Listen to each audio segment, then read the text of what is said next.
বিবৃতি জারি করে নির্বাচন কমিশন কার্যত সেই অভিযোগের মান্যতা দিল। আর এরকম যখন একটা পরিস্থিতি, তখন আরো একটা চাঞ্চল্যকর অভিযোগ সামনে আসছে। একই ব্যক্তি, তার দুদেশের ভোটার কার্ড কিভাবে সম্ভব?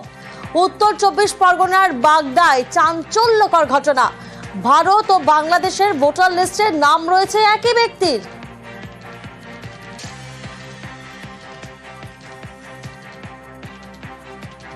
একই ব্যক্তির দুদেশের ভোটার কার্ড, যেখানে উত্তর 24 পরগনার বাগদায় রীতিমতো চাঞ্চল্য সৃষ্টি হয়েছে। ভারতের ভোটার লিস্টেও যেমন নাম রয়েছে, তেমন নাম রয়েছে বাংলাদেশের ভোটার লিস্টে। আমাদের প্রতিনিধি অনিরুদ্ধ এই মুহূর্তে আমাদের সঙ্গে রয়েছেন। সরাসরি অনিরুদ্ধ থেকে একবার জানবো, অনিরুদ্ধ, কিভাবে সম্ভব হলো যেখানে ভারতের ভোটার লিস্টেও নাম রয়েছে, বাংলাদেশের ভোটার লিস্টেও নাম রয়েছে? এই গরমিল সামনে এলো কিভাবে?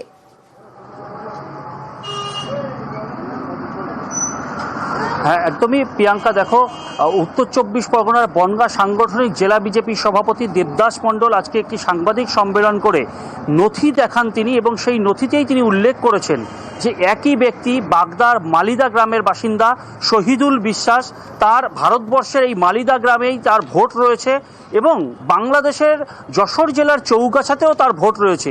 একই ব্যক্তি, এবং তিনি তৃণমূল কংগ্রেসের সমর্থক বলেও অভিযোগ করা হয়েছে বিজেপির তরফ থেকে। বিজেপির জেলা সভাপতি দাবি করেছেন, যেখানে রাজ্যের মুখ্যমন্ত্রী মমতা বন্দ্যোপাধ্যায় ভুয়ো ভোটার ধরানোর জন্য ব্যস্ত, সেখানে একজন তৃণমূল কংগ্রেসের কর্মী হয়ে, যার এই দেশেও ভোট রয়েছে অর্থাৎ বাগদার মালিদা গ্রামে ভোট রয়েছে এবং বাংলাদেশের যশোরের চৌগাছাতেও ভোট রয়েছে, একই ব্যক্তির দুই জায়গাতে ভোট রয়েছে এবং তিনি তৃণমূল কংগ্রেসের কর্মী, তৃণমূল কংগ্রেসের নেতৃত্বের ঘনিষ্ঠ বলেও দাবি করা হয়েছে বিজেপির তরফ থেকে। তারপরেই এই শহীদুল বিশ্বাস কিন্তু দাবি করেছেন যে তিনি ভারতের বাসিন্দা, জন্মসূত্রে ভারতের বাসিন্দা, তার বাপ ঠাকুরদা এই দেশেই থাকতেন, তিনি এই দেশেই বাসিন্দা এবং তার ভোট রয়েছে এই দেশে, বাংলাদেশে তার ভোট নেই, কিন্তু তার আত্মীয় স্বজন এখনও বাংলাদেশের যশোরের চৌগাছাতে আছে বলে তিনি দাবি করেছেন। অন্যদিকে তোমাকে জানিয়ে রাখি যে তৃণমূল কংগ্রেসের কর্মী কিনা সে প্রসঙ্গে কিন্তু এই বয়রা অর্থাৎ যে গ্রামের বাসিন্দা এই শহীদুল বিশ্বাস, সেই গ্রাম পঞ্চায়েতের যিনি তৃণমূল কংগ্রেসের অঞ্চল সভাপতি আছেন, তিনি দাবি করেছেন যে হ্যাঁ, এই শহীদুল বিশ্বাস তৃণমূল কংগ্রেসের কর্মী, তিনি দীর্ঘদিন ধরেই এখানে থাকেন, তার এই দেশে ভোট রয়েছে। এই ঘটনা প্রকাশ্যে আসার পর রাজনৈতিক চাপানুতর শুরু হয়েছে, তবে অভিযুক্ত শহীদুল বিশ্বাস কি বলছেন শোনাবো। না স্যার, আমার ওখান থেকে ভোটার কার্ড নেই, আমার এখানেই ভোটার কার্ড, ওটা সাজানো।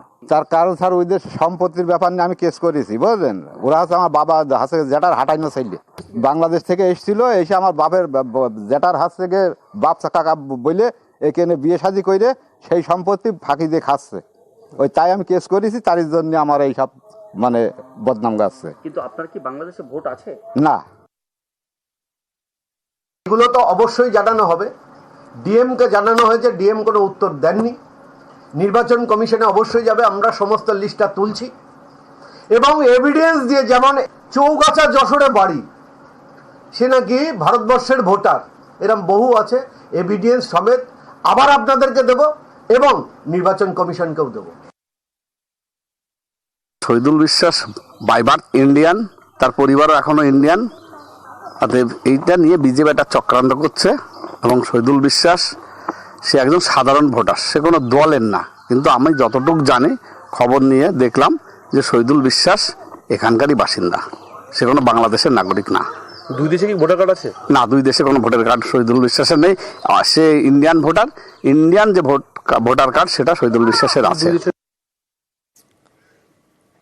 আমরা দেখলাম দিকে দিকে যখন ভুতুড়ে ভোটারের অভিযোগ সামনে আসছে, তখন আরো একটি আজব কাণ্ড সামনে এসেছে।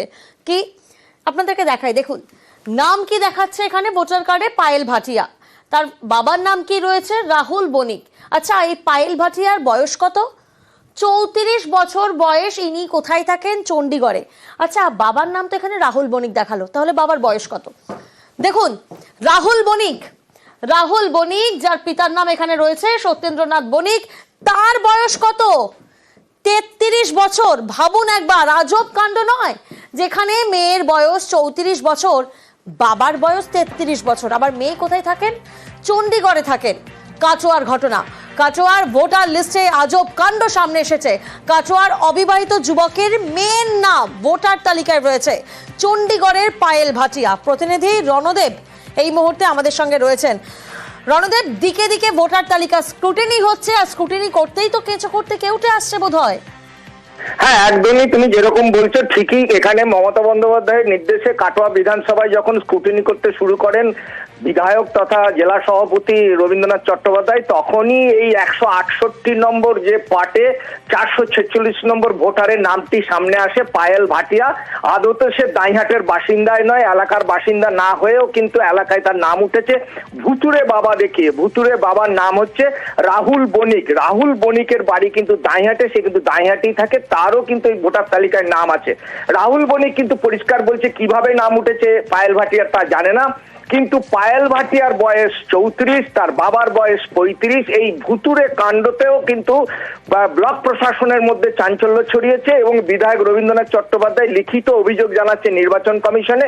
এই রকম যে কাণ্ড ঘটেছে ভুতুরে ভোটার সন্ধান করতে গিয়ে, সেটাই কিন্তু অনেক রাজনৈতিক মহল থেকে শুরু করে প্রশাসনিক মহলে বিস্ময় দেখা দিয়েছে। প্রিয়াঙ্কা, একেবারে এই 33 বছর বয়সী অবিবাহিত বাবা অর্থাৎ রাহুল বণিক কি বলছেন শোনা যাক। কোনো মেয়ে আছে? আপনার মেয়ে পায়েল ভাটিয়া বয়স 34 আর আপনার বয়স 33, ভোটার লিস্টে দেখা যাচ্ছে। না। তাহলে পায়েল ভাটিয়া কি হয়? কেউ না। আপনি বিয়ে করেননি? তাহলে আপনার কোনো মেয়েও নাই, ছেলেও নেই? না। বিয়েই তো হয়নি, কি করে মেয়ে চলে এলো? ছেলের বয়স 33 বছর, 34 বছরের মেয়ে, সেটা কি করে হয়? হ্যাঁ, আমার মেয়ের নাম পায়েল বণিক আর ওর বয়স 30। যারা ভোটার লিস্টটা বের করেছে তাদেরকে এখন জিজ্ঞাসা করতে হবে।